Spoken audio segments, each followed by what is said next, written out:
बिस्मिल्लाहिर्रहमानिर्रहीम।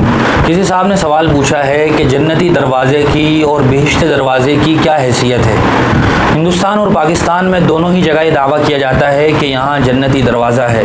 हिंदुस्तान में अजमेर में ख्वाजा मुइनुद्दीन चिश्ती रहमतुल्लाहि अलैह का जो मज़ार है, वहाँ सज्जादा नशीन और मुजाविरीन ये दावा करते हुए चले आ रहे हैं कि यहाँ जन्नती दरवाज़ा है। इसी तरह पाकिस्तान में पाकपतन जो शहर है, वहाँ बाबा फरीदुद्दीन गंजशकर के मज़ार में पर भी कोई दरवाज़ा है जिसके बारे में इसी तरह दावा किया जाता है कि ये बहिश्ती दरवाज़ा है। बहिश्त के माना फ़ारसी में जन्नत के होते हैं, लिहाजा गोया वो भी जन्नती दरवाज़ा है, इस तरह दावा किया जाता है। और हर साल जब उर्स का मौका होता है, इन बुजुर्गान दीन के नाम पर जो वहाँ मेला लगता है, तो इन दिनों में वो दरवाज़ा खोला जाता है अजमेर में भी और वहाँ भी, और लोगों को वहाँ से गुजारा जाता है। और लोग भी इसी अक़ीदे और नियत के साथ गुजरते हैं कि ये जन्नती दरवाज़ा है। और लोगों ने बहुत सारी रिवायतें भी मनगढ़ंत मशहूर कर रखी हैं कि बाबा फरीदुद्दीन गंजशकर ने किसी के ख़ाम में आकर ये बात कही थी कि जो आदमी इस दरवाजे से गुजर गया, गोया वो उसने जन्नत का दरवाज़ा अबूर कर लिया, वो जन्नती हो गया। लोग बाकायदा इसी अक़ीदे और इरादे के साथ दाखिल होते हैं। तो इसकी क्या हैसियत है? इस सवाल का जवाब यह है कि सबसे पहली और बुनियादी बात जो इस्लाम की इम्तियाज़ी खुसूसियत भी कही जा सकती है, वो ये है कि यहाँ पूरा दारो मदार जन्नत में दाखिले का इंसान के आमाल पर है।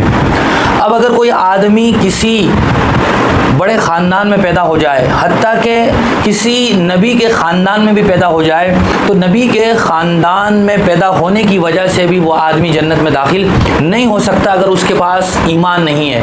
उसे दर्जात की बुलंदी हासिल नहीं हो सकती अगर उसके आमाल अच्छे नहीं हैं। तो किसी वली या बुज़ुर्ग की औलाद में पैदा हो जाने की वजह से कोई आदमी कुतुब, अब्दाल, वली, सज्जादा नशीन और सही माना में बुज़ुर्ग नहीं बन सकता है। यहाँ पूरा का पूरा दारो मदार आमाल पर है। जिसके अमाल जितने अच्छे होंगे वो अल्लाह ताला की नज़र में इतना ही मकबूल होगा और अल्लाह का इतना ही मुकर्रब होगा। और अल्लाह ताला ने इस बात को बहुत साफ़ और वाज़े लफ्ज़ों में कुरान करीम में भी बयान फरमाया है, इन्ना अक्रमकुम इंदल्लाहि अत्क़ाकुम, कि तुम में सबसे ज़्यादा अल्लाह के करीब, सबसे ज़्यादा काबिल इज़्ज़त वो है जो सबसे ज़्यादा मुत्तक़ी और परहेज़गार है। नबी सबसे ज़्यादा मुत्तक़ी और परहेज़गार होते हैं। उसके बाद जो आदमी जितना ज़्यादा अहकाम खुदाबंदी का पाबंद होगा, सुन्नत रसूल का एहतमाम करने वाला होगा, मासियत और गुनाहों से इज्तनाब करने वाला होगा, वो आदमी इतना ही ज़्यादा मुत्तक़ी और परहेज़गार होगा।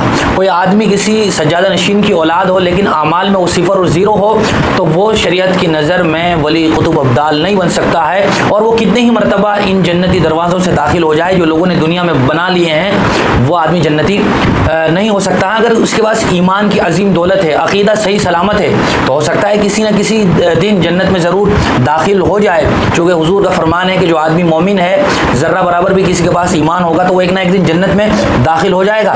लेकिन बहुत मुमकिन है कि उसे जहन्नम के मरहले से गुजरना पड़े अपने आमाल बद की वजह से, बदआमालियों की वजह से। लिहाजा हिंदुस्तान में भी या पाकिस्तान में भी जिन दरवाज़ों के बारे में जन्नती और बहिश्ती दरवाजे होने के दावे किए जा रहे हैं, शरीयत की नज़र से उनकी कोई हकीकत नहीं है। चाहे बुज़ुर्गों ने ख़ाम में आकर वो किसी को कुछ भी बताया हो कि मुझे ये बताया है या ये मुझे ख्वाब दिखाया गया है कि जो आदमी इन दरवाज़ों से दाखिल हो जाएगा वो जन्नती हो जाएगा, ऐसे ख्वाबों की शरीयत में कोई हैसियत और अहमियत नहीं है। लिहाजा जो लोग आज तक कन्फ्यूज़न का, कशमकश का शिकार हैं और वो इन दरवाज़ों से दाखिल होकर ये समझते हैं कि हम गोया जन्नती हो गए, तो वो खाम ख्याली में मुब्तला हैं और बहुत ही बड़ी गलत फहमी का शिकार हैं। और इन झूठे दावों की वजह से ऐसे लोग आमाल से भी बहुत दूर हैं। वो समझते हैं कि किसी दिन जाके उससे दाखिल हो गए तो वह हमारा पत्ता साफ़ है, हमें परवाना जन्नत का मिल गया। इस तरह की कोई बात शरीयत में नहीं है। बल्कि ये बात अगर कही जाए तो बेजा और गलत नहीं होगा, बल्कि मुबालगा भी नहीं होगा कि जितना कुफ्र व शिर्क और जितनी गलत हरकत और सगनात, बिदआत और खुराफात आजकल इन बुज़ुर्गों के मज़ारों पर हो रही है और उनकी सज्जादा नशीनी का दावा करने वाले लोग करवा रहे हैं, नऊज़ुबिल्लाह, इतना कुफ्र और शिर्क तो लगता है दूसरे धर्मों के धर्म स्थलों में भी नहीं होता होगा। उनकी जो रिलीजियस प्लेसेस हैं, मजहबी मकामात हैं, वहाँ भी इतना कुफ्र और शिर्क नहीं होता है। यहाँ तो इन नाम निहाद झूठे मुजाविरों और शक्ल से बहुत बड़ा अल्लाह वाला दिखने वालों की मर्जी से सब कुछ हो रहा है। आप चले जाइए हिंदुस्तान में जितनी भी बड़ी दरगाहें हैं, चाहे ख्वाजा निज़ामुद्दीन औलिया की हो, इसी तरह दरगाह है मुइनुद्दीन चिश्ती अलैहि रहमा हो, इसी तरह कलियर शरीफ हो या ये कि हाजी अली दरगाह हो, इसके अलावा बहुत सारी दरगाहें मुख्तलिफ इलाकों में हैं। वहाँ जाकर जिस तरह लोग शिरक करते हैं और बिदात और खुराफात में मुब्तला हैं, अल-अमान वल हफीज़, बहुत सी मरतबा इंसान का ईमान ख़तरे में पड़ जाता है। बाकायदा सजदे किए जा रहे हैं, ख़वातीन जाकर वहाँ अपना सर मार रही हैं, बाल फैला रही हैं, धागे बांधे जा रहे हैं, ताले बांधे जा रहे हैं और चादरें चढ़ाई जा रही हैं और उन चादरों को अपने सरों पर डाल के ये समझा जा रहा है कि हम मकबूल हो गए और फूल चढ़ाए जा रहे हैं, अगरबत्तियाँ सुलगाई जा रही हैं। ये एक ऐसा सदाबहार कारोबार बना रखा है झूठे और नाम निहाद सज्जादा नशीनों ने कि बहुत सारे मुसलमान भोले भाले, क्या कहा जाए उन्हें, कि वो इस गुनाह में मुब्तला हैं। लिहाजा जन्नती दरवाज़ों की कोई हकीकत नहीं है शरीयत की नज़र से।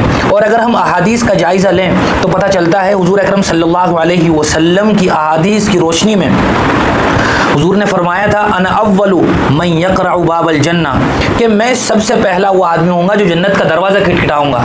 तो गया इस दुनिया के ख़ात्मे के बाद जब आखिरत का मराहिल शुरू होंगे और जन्नत और जहन्नम के फैसले होंगे तो हुजूर फरमा रहे हैं कि मैं सबसे पहला आदमी होऊंगा जो जन्नत का दरवाज़ा खटखटाऊंगा। तो गया जन्नती दरवाज़ा ये नहीं, वो है जो हुजूर अकरम सल्लल्लाहु अलैहि वसल्लम खुलवाएंगे। इसी तरह आपकी एक हदीस और है, आती बाबल जन्नत यौमल क़ियामा, हुजूर ने फरमाया क़यामत के रोज़ में जन्नत के दरवाजे के पास आऊँगा। तो गोया जन्नत का असल दरवाज़ा वो है। और डरना चाहिए कि हम किस कदर गलत फहमी का शिकार हो रहे हैं और उन सज्जादा नशीनों को बतौर ख़ास अल्लाह का खौफ रखना चाहिए कि उनकी वजह से कितने लोग आमाल से दूर हो रहे हैं और अकायद उनके ख़राब हो रहे हैं। हज़रत उमर रज़ी अल्लाह ताला अन्हु ने तो वो दरख्त भी कटवा दिया था जिस दरख्त के साए में हुजूर ने सहाबा इकराम से बैअत रिज़वान ली थी।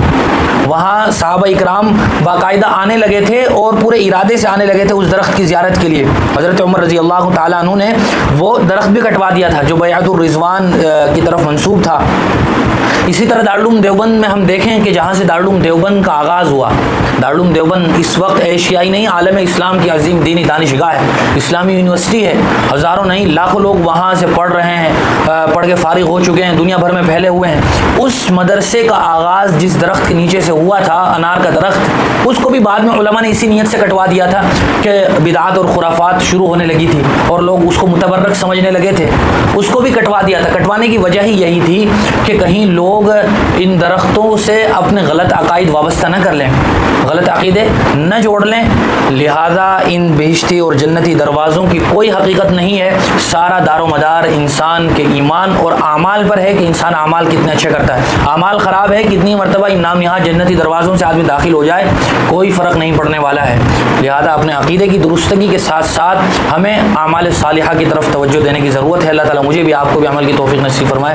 व आखिरु दावाना अनिल हम्दुलिल्लाहि रब्बिल आलमीन।